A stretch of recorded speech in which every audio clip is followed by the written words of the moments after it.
थोड़ी देर उसका पीछा करने के बाद जैसे ही मैं उसको वहाँ पर ये सब करते हुए देखता हूँ तो मेरे पैरों तले से जमीन खिसक जाती है। मुझे यकीन नहीं हो रहा था कि जिससे मैं इतनी मोहब्बत करता हूँ, जिसको मैं अपनी दुनिया मानता हूँ, वो ये सब कर रहा था। उसे ये सब करते हुए देखकर एक बार तो मेरा दिल कर रहा था कि मैं उसको एक जोरदार का तमाचा मारूं।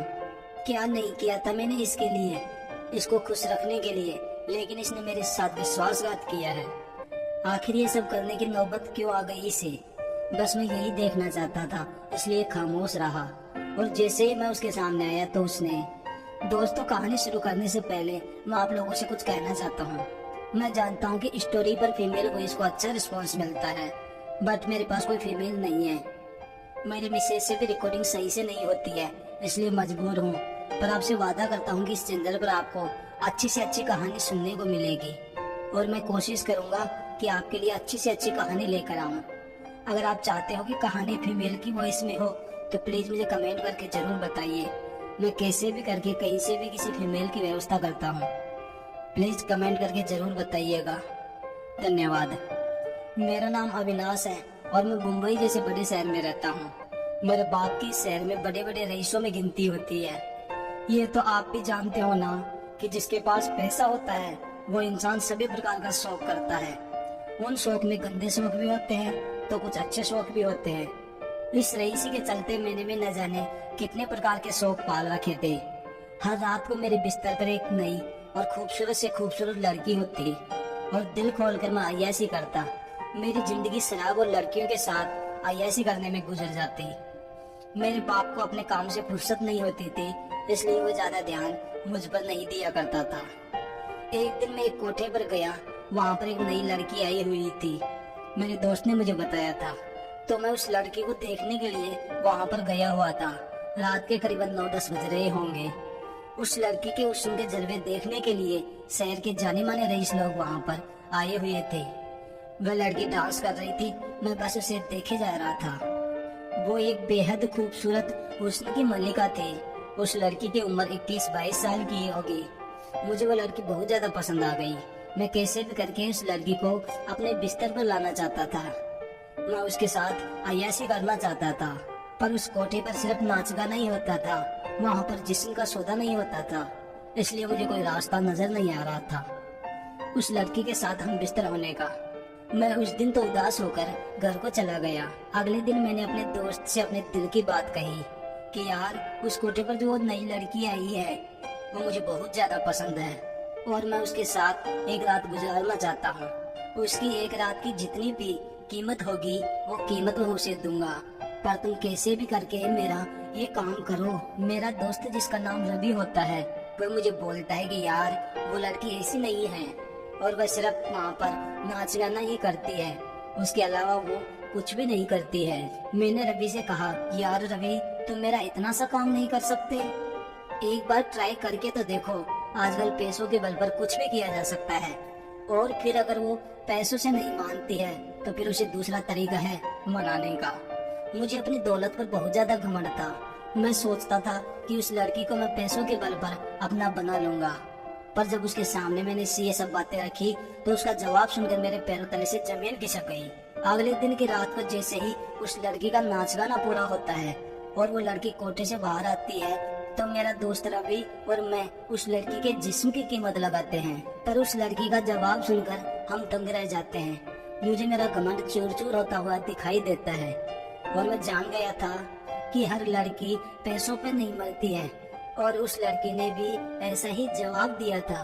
उस लड़की ने कहा, साहब जी, मेरी मजबूरी है, इसलिए मैं उस कोठे पर नंगा नाच करती हूँ, पर मेरे सामने इतनी भी मजबूरी नहीं कि मैं अपने जिस्म को बेचूं। मैंने उस लड़की को एक रात के 50,000 रुपए देना चाहा, पर वो लड़की मेरे 50,000 को ठोकर मारकर जाने लगी। तो मुझे बहुत बुरा लगा और मेरे अहंकार को उसने बहुत बुरी तरह से चोट पहुंचाई थी। अब तो मैंने सोच लिया था कि कैसे भी करके इस लड़की को अपने बिस्तर तक लेकर आना है, चाहे इसके लिए कुछ भी करना पड़े। मैंने रवि से कहा, इस लड़की को उठा लेते हैं। रवि ने बोला, नहीं यार अविनाश, ऐसा नहीं करते हैं, ये सब अच्छा नहीं है, बाद में कुछ प्रॉब्लम हो जाएगी। तब मैं रवि से बोलता हूँ, यार कुछ भी प्रॉब्लम नहीं होगी, मैं हूँ ना। रवि भी मेरी जिद के आगे बेबस था।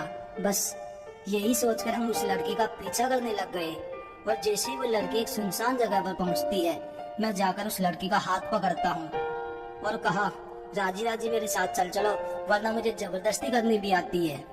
तुझे कैसे भी करके अपना बनाना है। जैसे ही मैं उस लड़की का हाथ पकड़ता हूँ, उस लड़की ने एक जोरदार का थप्पड़ मेरे गाल पर लगा दिया और कहा, तुम्हें शर्म नहीं आती एक मजबूर लड़की का हाथ पकड़ते हुए, उसके साथ जबरदस्ती करते हुए। मुझे मरना मंजूर है, पर तुम्हारे साथ एक गलत काम करना मुझे मंजूर नहीं है। अगर तुम प्यार से और इज्जत से मेरा हाथ पकड़ते तो मैं तुम्हारे साथ पूरी जिंदगी के लिए चलने के लिए तैयार हो जाती। जैसे ही मेरे गाल पर पड़ा, मेरी हवस न जाने कब मोहब्बत में बदल गई, मुझे पता ही नहीं चला। अब तो बस मुझे वो लड़की ही नजर आती थी। बस मैं उसी के बारे में सोचा करता था, उसी के ख्यालों में खोया रहता था और हर रात उस लड़की का डांस उसके कोठे पर देखने जाया करता था। वह लड़की मेरी तरफ देखती भी नहीं थी। मुझसे रहा नहीं गया और मैंने अपने दोस्त को अपने पास बुलाया और कहा, यार मुझे लड़की से प्यार हो गया है और अब मैं उस लड़की के साथ अपनी पूरी जिंदगी बिताना चाहता हूँ। रवि मेरी ये बात सुनकर चौंक जाता है और कहता है, पागल हो गया तुम, एक कोठे वाली को तो अपनी पत्नी बनाएगा? तेरे पापा कभी नहीं मानेंगे। मैंने रवि से कहा, क्या रवि, अगर वह लड़की मुझे नहीं मिली तो मैं मर जाऊंगा। मैं उसके बिना नहीं रह सकता, चाहे जो कुछ भी हो जाए। बस मैं उस लड़की के साथ अपनी जिंदगी बिताना चाहता हूँ, उससे शादी करना चाहता हूँ। रवि मेरे से बोलता है, तू पागल हो गया है और तू नशे में है। उस रात मैंने बहुत ज्यादा पी रखी थी। रवि ने सोचा, ये भी नशे में है, सुबह तक ठीक हो जाएगा। जैसे ही सुबह होती है, मेरे मुंह से वही बात सुनकर रवि परेशान हो जाता है। रवि मुझसे कहता है, अगर तुझे वो लड़की इतनी पसंद है तो जा तू उसे अपने दिल की बात बोल दे। अगले दिन मैं उस लड़की से अपने दिल की बात बोलने के लिए चला जाता हूँ और जैसे ही मैं उसे कोशिश करता हूँ अपने दिल की बात बताने की, तो सामने का नजारा देखकर मेरी आंखें चौंक जाती हैं। मुझे अपने आप पर बहुत ज्यादा शर्मिंदगी महसूस हो रही थी कि मैं एक ऐसी लड़की के साथ जबरदस्ती करने की कोशिश कर रहा हूँ जिस पर भगवान ने पहले ही कहर बरसा रखा था। दरअसल उस लड़की का डांस खत्म होने के बाद मैं उस लड़की का पीछा करता हूँ। जैसे ही उस लड़की को पता चलता है कि मैं उसका पीछा कर रहा हूँ, तब वह लड़की बोलती है, तुम्हें क्या चाहिए? मैंने उस दिन भी तुम्हें बोल दिया था। तभी मैं उस लड़की से रिक्वेस्ट करता हूँ, तुम मेरी एक बार बात सुन लो ना। तब वह लड़की बोलती है, हाँ बोलो। मैं उसे बोलता हूँ कि मैं तुमसे प्यार करता हूँ और मैं तुमसे शादी करना चाहता हूँ। मैं तुम्हें दूसरों के सामने यूँ नाचता हुआ नहीं देख सकता। वो लड़की मुझ पर हंसने लग जाती है और कहती है, अच्छा, अब तुम मेरे जिस्म को पाने के लिए मुझे इमोशनली इम्प्रेस करने की कोशिश कर रही हो। मैं जानती हूँ तुम जैसे रईस लड़कों को तुम्हारे लिए बस मैं एक टाइम पास करने की वस्तु हूँ। तुम जैसे रईस लोग बस यही सोचते हैं कि लड़कियाँ तो बस वासना पूरी करने के लिए होती है। साहब, मेरी मजबूरी है, इसलिए मैं ये सब करती हूँ। मुझ पर बहुत सारी जिम्मेदारी है। चलो मैं तुम्हें बताती हूँ। वो लड़की मेरा हाथ पकड़कर एक टूटी फूटी झोपड़ी में ले जाती है, जहाँ पर एक बूढ़ी सी औरत चारपाई पर लेटी होती है। उसको कोई गंभीर प्रकार की बीमारी थी। वो लड़की मुझसे कहती है, साहब, मेरी माँ ने तो मुझे जन्म के बाद कचरे में फेंक दिया था।